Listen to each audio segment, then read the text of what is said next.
have a specific food that you really, really, really like, but you wish you didn't? Raise your hands if you have. Perfect, amazing. And how many of you work with clients who cannot get the results they want or you want them to achieve because they cannot stop eating or drinking a specific thing? You got a client like that? Mm-hmm. Good. So it's very good because today we are going to be talking about mapping across like and dislike, which helps you do just that. And practitioners, it's very important for you to learn it well because you will be using this technique a lot when working with submodalities, not only today, but when you learn other NLP techniques. So we're going to backtrack for a moment. And before we proceed on to learning what mapping across is, I'd like to recap on submodalities first, because we need to know these very, very well to be successful in mapping across. So you can find submodalities on page 25 in your practitioner manual, which I know you've got right in front of you because we've just discussed this. So submodalities are how we encode and give meaning to modalities. So remember, modalities are visual, auditory, kinesthetic, olfactory, gustatory, and on top of that, we've got our internal talk, which is auditory digital. And the submodalities are the subsets of those modalities. So you remember they are black and white or color, location, size, associated or disassociated, and so on and so forth. And before we went to lunch, we've learned the contrastive analysis. And so let's bring it up to your consciousness, okay? Because it's going to be very important now. So contrastive analysis is a process that simply involves comparing, okay? We've got two internal representations, two pictures that you hold inside your head about two different things. And you make a comparison, okay? And where are the differences? So we are clear on that, aren't we? Right, good, okay. And so far, we've also learned that when we compare the two internal representations, drivers are those submodalities that actually make the most difference. So when the driver changes, all the other submodalities will change with it. And while we talk about drivers, do you remember three components that make submodalities work? Mm-hmm. Okay, let's refresh, okay? So we've got one, that's drivers. Two, we've got universals, which are powerful generalized experiences. And we will talk more about the universals when we get to the next segment. So very exciting. And then the third component is the speed. So how quickly you elicit submodalities. So what was the speed of elicitation? That's right. The speed is faster than the conscious mind can process. So your elicitation has to be faster than the conscious mind can process. Okay? Because conscious mind is your unconscious mind. Apologies, I don't know what you said, Matt. Let me clarify. So your unconscious mind is very, very quick. Okay, so you really need to elicit that extremely, extremely fast. And now that your memory on submodalities is perfectly refreshed, we are going to move to mapping across like to dislike. Okay?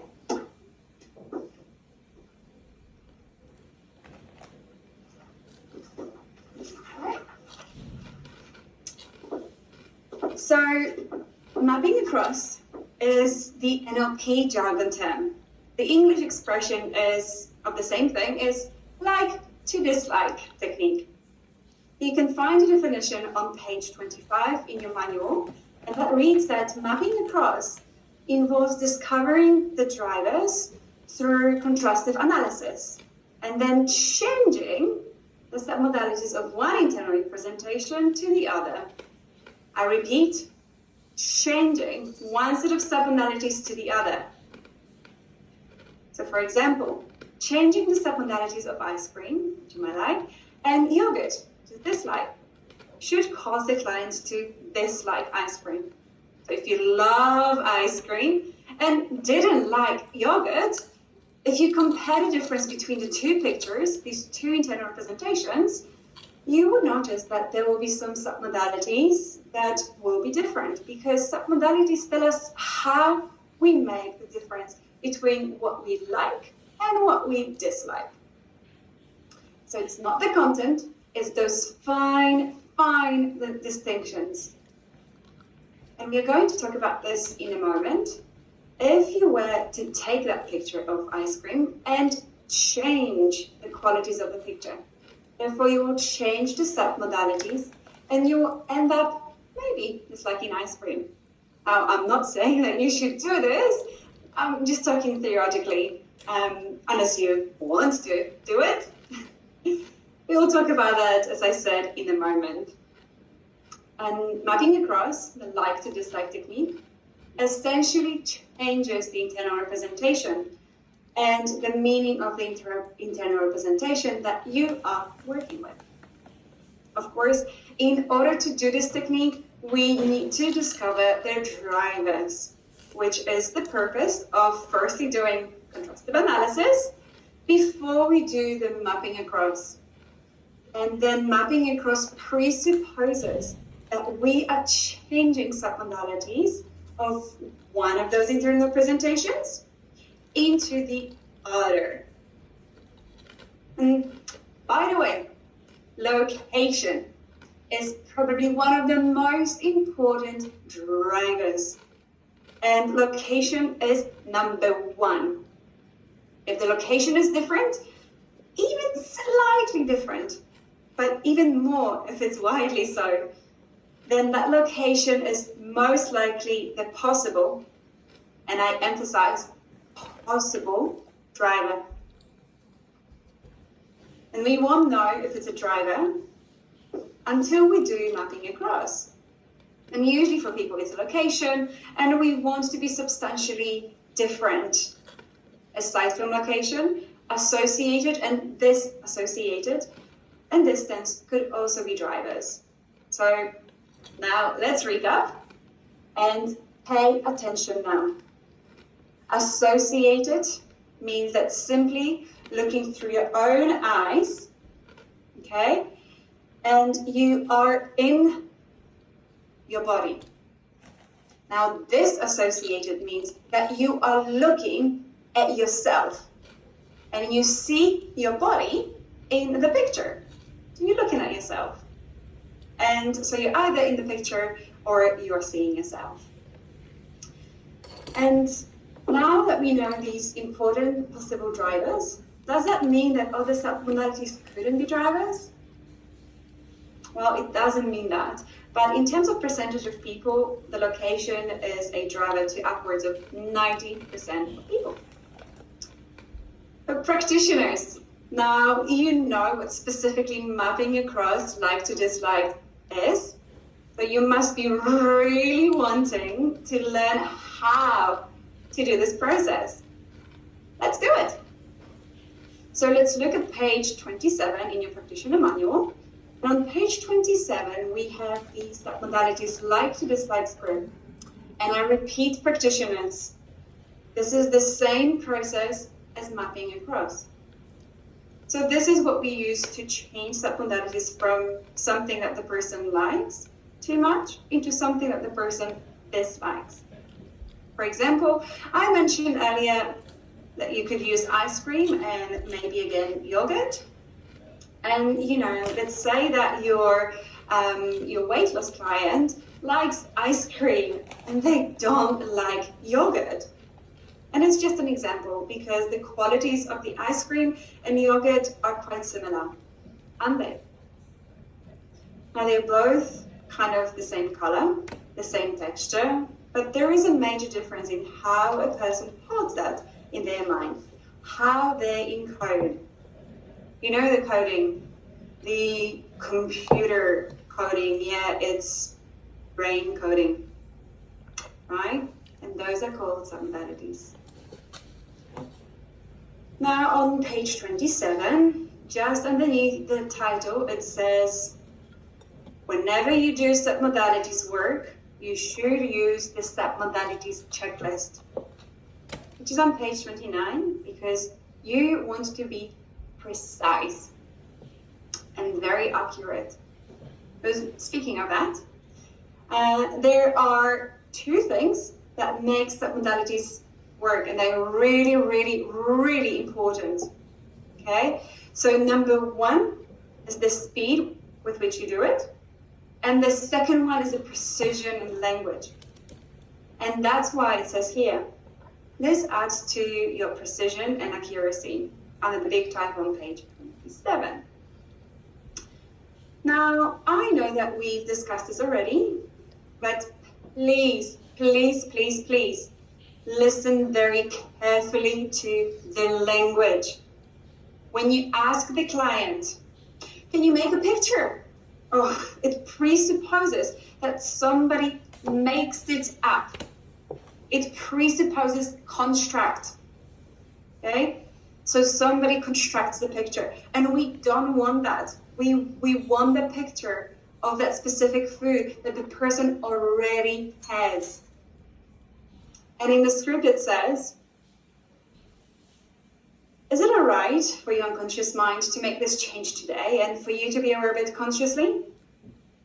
Now, we ask this question because if the client wants to make the change on the conscious level, but not at the unconscious level, the client is not congruent. So in this case, the intervention will probably not succeed, or even if it succeeds, the unconscious mind will undo it. So therefore, we want to hear congruent yes, okay, from the client. If the client says, yeah, I think so, that's not congruent, isn't it? Okay, so you really want it to be 100% congruent. Then let's have a look at the point number 1 on page 27. And it says, can you think of something that you like, but you wish you did not? Then the client says yes, and you say, good, what is it? The client gives you the name of the food, and let's say it's ice cream. And then what you do is you write it down above the column 1 in the submodalities checklist so that you know what you're working with. And then you say, as you think about how much you like that food, do you have a picture? Now, notice the words. You don't say, can you make a picture? And, can you remember a picture? No. These are flimsy and not precise. So, and I can give you 100 pictures, and none of it will represent how much I like that. And the precision here is key. So you say, do you have a picture?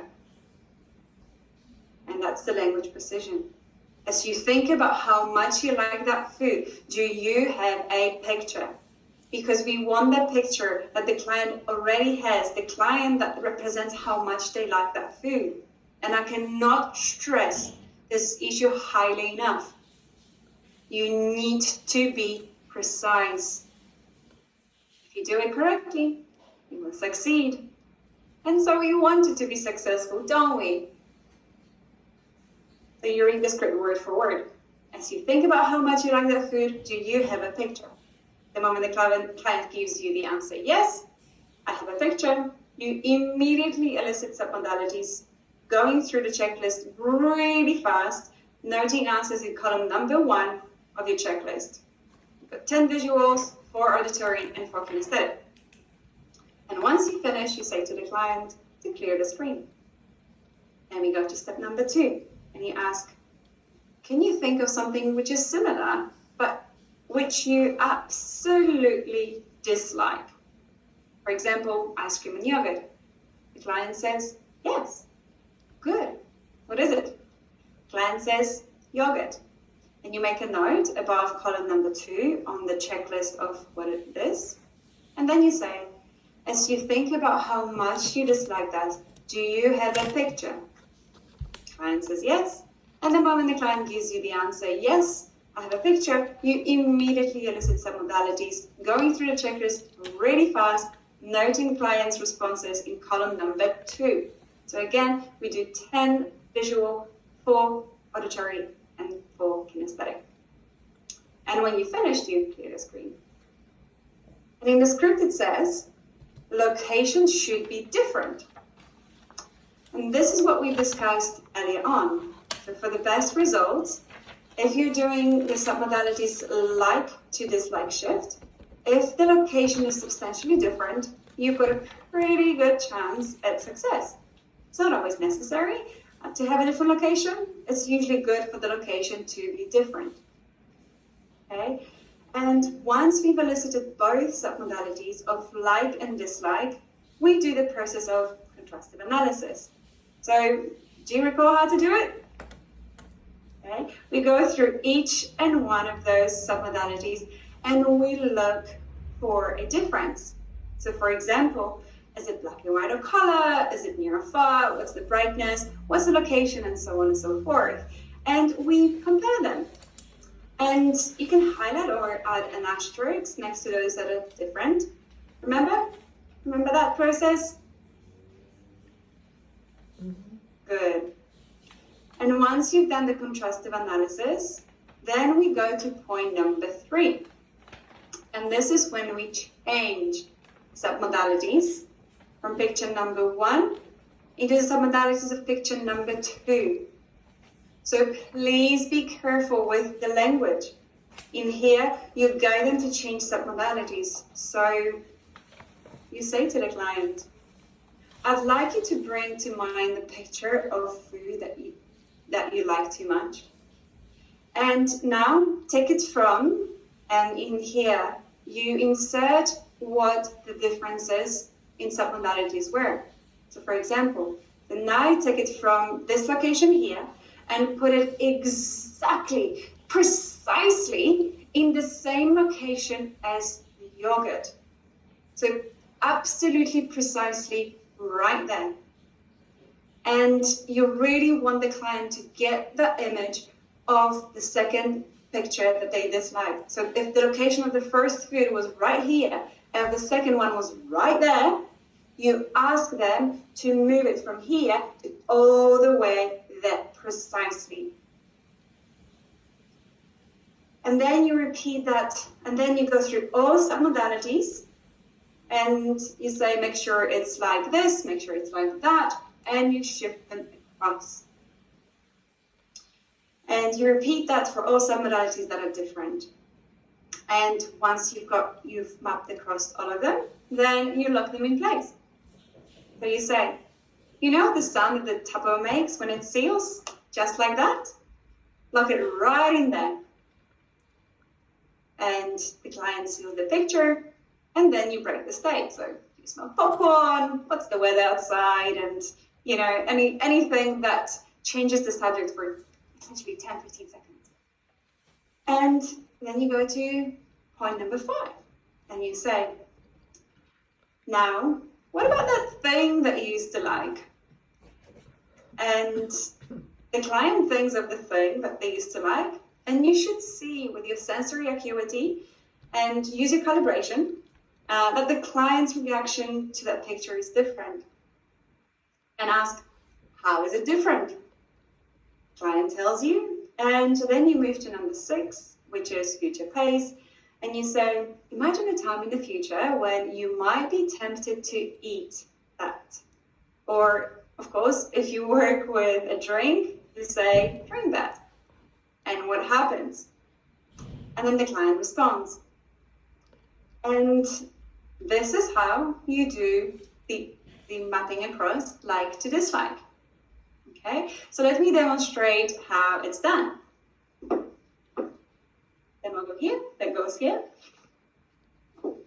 And now that you've seen the demo, we're going to do the exercise. Who is excited for that? That's right. You're doing the exercise. So in groups of two, you are going to do mapping across, like to dislike, of food that you like and dislike. So step number one, so one person is a practitioner, the other one is a client. Number two, the practitioner takes the submodalities checklist and follows the script of submodalities like to dislike script step by step. Okay? Time one way is 10 minutes. And once you finish mapping across, immediately switch roles, and then second person has 10 minutes as a practitioner. You have 10 minutes each, 20 minutes total. The exercise starts now. Exercise goes here. Welcome back, everyone. Now, what questions do you have? What did you learn? And what do I need to know? 21 minutes. Cool.